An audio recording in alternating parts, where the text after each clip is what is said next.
And I hope you all are doing well, and today I am going to discuss with you question number first from exercise 9.1 class 10. Now the question is, a circus artist is climbing a 20-meter long rope which is tightly stretched and tied from the top a vertical pole to the ground. यहाँ पे क्या कहा गया है, आपके पास एक पोल है बच्चा, ठीक है, ये पोल है, इसके टॉप से एंड ग्राउंड लेवल पे, तो यहाँ से हम एक ग्राउंड लेवल बना लेते हैं। यहाँ पे क्या की गई है भाई, एक रोप को स्ट्रेच करके बांध दिया गया है, ठीक है। तो इस पे जो आर्टिस्ट है वो क्या करेगा, इस पे चलेगा, जिसको हम कॉम्बैट बोलते हैं।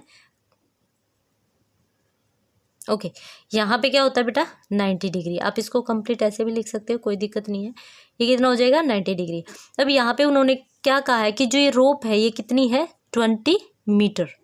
Okay, length of the rope क्या है 20 मीटर। आपको बतानी क्या है, दिस वन हाइट जिसको बोल रहे हैं, जबकि हमारा क्या होता है परपेंडिकुलर।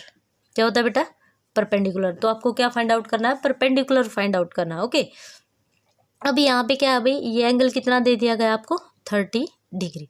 तो बात तो एंगल की होती है, मैंने आपको बताया जब हम फॉर्मूला लगाते हैं तो ये कैसे फाइंड आउट करते हैं। तो हमारा सिंपल सा फॉर्मूला है, पंडित बद्री प्रसाद हर हर बोले। ओके, क्या होता है भाई, साइन कोस टेन, टेन का cot, cos sec and sine cosec. ये तो सब बहुत अच्छे से हमें आ गया होगा, है ना। अब क्या करेंगे भाई, क्वेश्चन में पूछा गया आपको ये बताना है, जिसको हम परपेंडिकुलर बोलते हैं, आपको ये हाइट बतानी है, जिसको मैं स्मॉल से लेके चल रही हूँ, ठीक है। चलो कोई बात नहीं, अब जो क्वेश्चन में गिवन है आप वो लिख सकते हैं। सॉल्यूशन में क्या हो जाएगा बच्चा, आपका आ जाएगा, हम मान के चल रहे हैं जो हमारी एसी है वो क्या है, रोप है। एसी क्या हमारी रोप है, लिख सकते हो let AC is the rope and A B यहाँ पे क्या हमारा pole, A B is the pole. Okay, और यहाँ पे जो हमारी ट्रायंगल है ये कैसी है, right angle triangle. A B C is a right angle triangle. Okay, so यहाँ पे क्या हो जाएगा भाई, ये परपेंडिकुलर हो गया, ये बेस हो गया, ये हमारी हाइपोटेनस हो गया। अब आपको ये फाइंड आउट करना है, तो with the help of this angle हम कैसे निकालेंगे। यहाँ पे ये वैल्यू देखनी है, हम यहाँ पे ये वैल्यू जो फाइंड करना है उसको लेना है, जो गिवन है उसे लेना है। जो आपको गिवन है उसे लेके चलना है, और जो आपको फाइंड आउट करना है उसे लेके चलना है। अब एक बात हमेशा याद रखना, जो लेके चलना है उसको कहाँ रखेंगे, टॉप पे। मीन्स आपको दिया क्या है, आप लिखोगे ए बी अपॉन ए सी। अब ये जो बन रहा है, ये एंगल बन रहा है, आपको क्या फाइंड आउट करना, आप कहोगे ए बी अपॉन ए सी। ये किसकी वैल्यू है, ए बी अपॉन ए सी क्या होता है, यहाँ पे क्या है ये पी, ये क्या है एच, पी बाई एच क्या होता है भाई आपका साइन। इट मीन्स ये किसकी वैल्यू हो गई, साइन 30 डिग्री की। बात समझ में आ रही है। This one upon this one क्या बनता है, साइन 30। तो साइन 30 को क्या लिख सकते हो बच्चे आप, तो यहाँ पे जो ए बी तो आपका निकालना है, आपको गिवन नहीं है, ए सी की वैल्यू है 20 और साइन 30 की degree, sine 30 degree equal to क्या होता है 1/2। तो यहाँ से क्या हो जाएगा, फर्दर सॉल्व करेंगे तो भाई 2 1 जा 2, 2 1 जा 2 0 जाए। It means A B equal to कितना आ जाएगा आपका 10 मीटर। तो ये क्या हो जाएगी, height of the pole. Okay, so ये आपको बताना था। हमेशा याद रखना, फिर से रिपीट करती हूँ, क्वेश्चन में जो गिवन होता है एंड जो क्वेश्चन में फाइंड आउट करता है, सिर्फ उसी के बेस पे हम अपना एंगल डिसाइड करेंगे। ओके, ये 30 जो हमें एंगल दिया है ये किसी और वे में भी निकल सकता है, लेकिन ये साइन 30 होगा, कोस 30 होगा, कोसेक 30 होता है, वो डिपेंड करता है कि आपको फाइंड आउट क्या करना है। अगर आपको हाइट फाइंड आउट करनी है और हाइपोटेनस गिवन है तो ये साइन 30 बनेगा। अगर आपको बेस गिवन होता और परपेंडिकुलर निकालना होता तो ये क्या बनता, पी बाई बी क्या होता है, पी बाई बी, तो ये 10 30 बनता, ठीक है। फिर ये क्या बनता बच्चा 10 30। तो ये डिपेंड करेगा कि आपको फाइंड आउट क्या करना है। और वन मोर थिंग मैं यहाँ पे आपको क्लियर करना चाहती हूँ, बहुत सारे बच्चों को कन्फ्यूजन होती है। देखो, राइट एंगल ट्रायंगल है, राइट एंगल ट्रायंगल है, ये एंगल जितना दूर जाएगा ना उतना ही स्मॉल होता जाएगा। ये 90 है। ये एंगल जितना दूर होगा, मान लो ये 15 डिग्री है, अगर यहाँ पे कोई एंगल बन रहा है, मान लो ये 30 डिग्री हो गया, और पास एंगल बन रहा है तो ये 60 डिग्री हो गया। ठीक है, तो मतलब क्या है, जितना आपका एंगल आपके वर्टिकल पोल है या कुछ भी है, आपके परपेंडिकुलर से जितना दूर जाता जाएगा उतना ही आपकी थीटा की वैल्यू कम होती चली जाएगी, और जितना आपका 90 डिग्री के पास आता जाएगा उतनी ही उसकी वैल्यू बढ़ती चली जाएगी। ये मैं इसलिए बता रही हूँ कि जो फर्दर हमारे क्वेश्चन आने वाले हैं उनमें इस तरह से 2 एंगल्स आपको गिवन होंगे। कुछ बच्चे क्या करते हैं, पहले 30 लिख देते हैं, बाद में 60, कन्फ्यूजन होती है, कोई बड़ी बात नहीं है, तो इसलिए मैंने वो कन्फ्यूजन यहीं पे क्लियर कर दिया। Okay, so now come to the question number 2. Now the question number 2 is, a tree breaks due to storm and the broken parts bend so that the top of the tree touches the ground, making an angle 30 with it. The distance between the foot of the tree to the point. देखो यहाँ पे क्या कह रहा है, आपके पास एक tree है भाई, लाइक दिस वन, ये आपका एक ट्री था,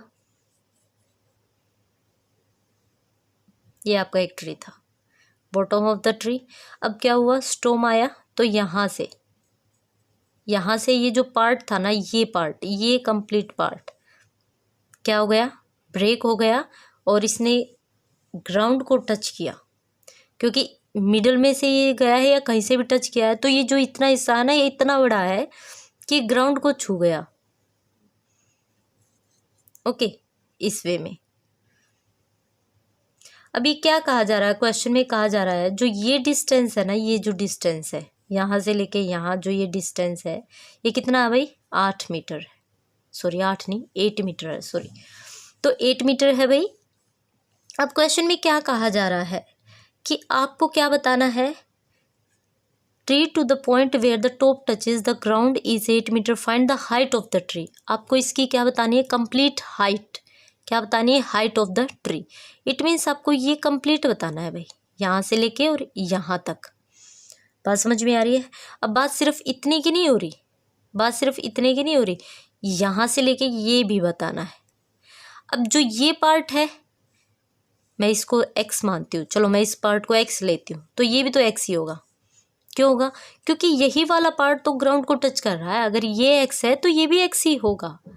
बात समझ में आ रही है, अगर ये x है तो ये भी x होगा, लेकिन ये डिपेंड करता है कि आप क्वेश्चन को किस तरह से देखते हो। अब देख लेते हैं फटाफट। यहाँ पे जो ये पार्ट है, इसका हमें नहीं पता क्या गिवन है, बट जो हमारे पास है वो सिर्फ एक साइड गिवन है, तो सेकंड हम लेट करके चल लेंगे। ये मैं लेट करके नहीं चल रही हूँ क्योंकि इससे हमारा सॉल्यूशन फिलहाल नहीं आने वाला, लेकिन ये और ये इक्वल है, मैं इसको मान रही हूँ। आप इसको ये समझ सकते हो कि ये जो हमारा पेड़ है, यहाँ से लेके यहाँ तक ये कंप्लीट है, यहाँ तक ये हमारे पेड़ की ऊंचाई हो जाएगी कंप्लीट। तो ये यहाँ से लेके यहाँ तक क्या है, मैं यहाँ पे एक पॉइंट लिख देती हूँ, ये मेरा P पॉइंट है। ओके, P है, यहाँ पे A पॉइंट है कोई, यहाँ पे हमारा सेंटर है तो मैं इसको O मान लेती हूँ, और यहाँ पे क्या है, B है। ठीक है, तो हमें सोल्व करना है, और यहाँ पे जो एंगल बन रहा है वो 30 डिग्री का है, ये क्वेश्चन में आपको गिवन है। सो जो आपको गिवन है उसकी हेल्प से फाइंड आउट करते हैं। तो यहाँ पे क्या लिखा है भाई, मैं पहले लिख देती हूँ कि जो ओरिजिनल हाइट है, ओरिजिनल हाइट क्या है आपकी, OP। अगर यहाँ पे नहीं दिख रहा है तो मैं यहाँ लिख देती हूँ, ओरिजिनल हाइट क्या है, आप लिखोगे ओरिजिनल हाइट ऑफ ट्री, क्या है भाई, OP, जो कि फिलहाल हमें नहीं पता, सिर्फ OP से हम डिनोट कर रहे हैं। अब यहाँ से जो आपकी ट्रायंगल बनी है AOB, ये क्या है, एक राइट एंगल ट्रायंगल है। ठीक है, इन राइट एंगल ट्रायंगल कौन सी है भाई, AOB। हमारे पास क्या है भाई, AO अपॉन OB। अगर मैं इसकी बात करती हूँ,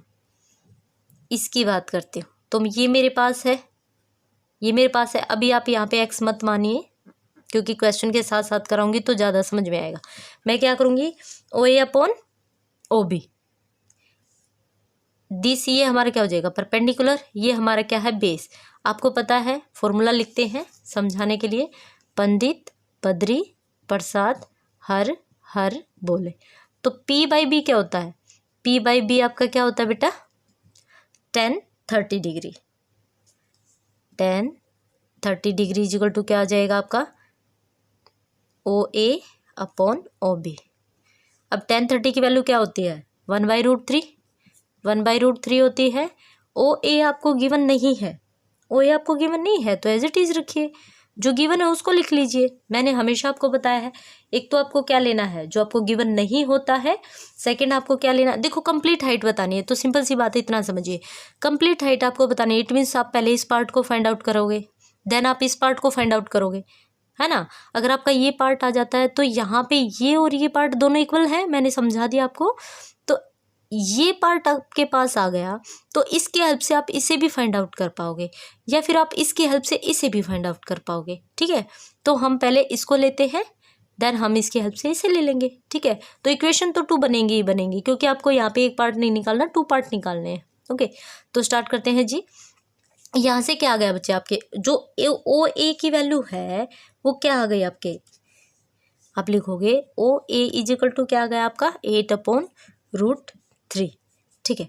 इस क्वेश्चन को अभी फिलहाल इतना छोड़ दीजिए, आप इस इक्वेशन फर्स्ट कह के भी या लिख के भी छोड़ सकते हो फिलहाल के लिए। अब देखते हैं हम फर्दर ये कैसे सोल्व होगा। अब देखिए OA की वैल्यू हमारे पास आ गई। अब हमें वैल्यू क्या चाहिए, हमें वैल्यू AB की चाहिए। किसकी चाहिए बच्चा? ये वैल्यू मुझे चाहिए, क्योंकि दिस प्लस दिस ही तो ये कंप्लीट बनेगा आपका, है ना। तो फिगर में बता देती हूँ, ये आपको फाइंड आउट करना है, क्योंकि ये और ये क्या है, सेम है। ये मेरे पास आ गई है, अगर मैं इसको निकाल लेती हूँ तो ये आपकी सेम है, तो इस वैल्यू को हम यहाँ पे पुट कर देंगे और कंप्लीट हाइट आपकी आ जाएगी आपके पास, है ना। तो देखते हैं 8/√3 आपका OA की वैल्यू आ गई है। अब हमें क्या फाइंड आउट करनी है, B की। तो आप यहाँ पे लिखोगे इसी वे में, क्या हो जाएगा आपका OA/OB।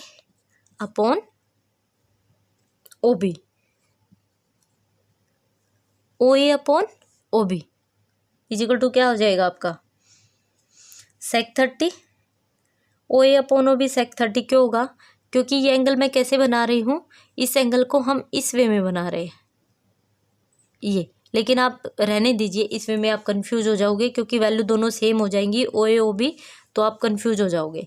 इस वे में रहने दीजिए, इसको ऐसे मत करिए, इसको करेंगे हम।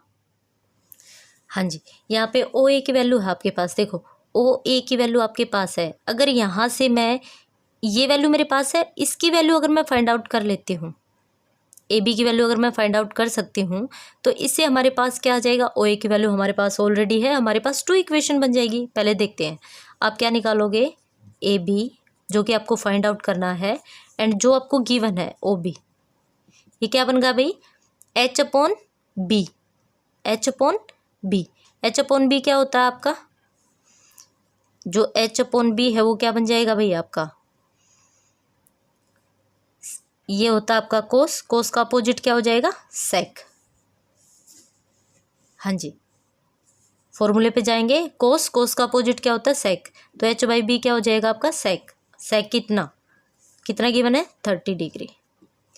सोल्व करेंगे तो बच्चा क्या आ जाएगा आपके पास, AB आपको फाइंड आउट करना है, it's okay, as it is लिखिए। OB आपको 8 गिवन है। सेक 30 की वैल्यू क्या होती है बच्चा आपके पास, 2/√3। फर्दर सोल्व करेंगे तो क्या आ जाएगा, मीन्स AB इक्वल टू कितना आ जाएगा आपका 16, मल्टीप्लाई करेंगे, क्रॉस मल्टीप्लाई, 16/√3, ये वैल्यू आ जाएगी आपके यहाँ पे। अब देखिए ये वैल्यू किसकी है, AB की, और आप यहाँ पे लिखोगे,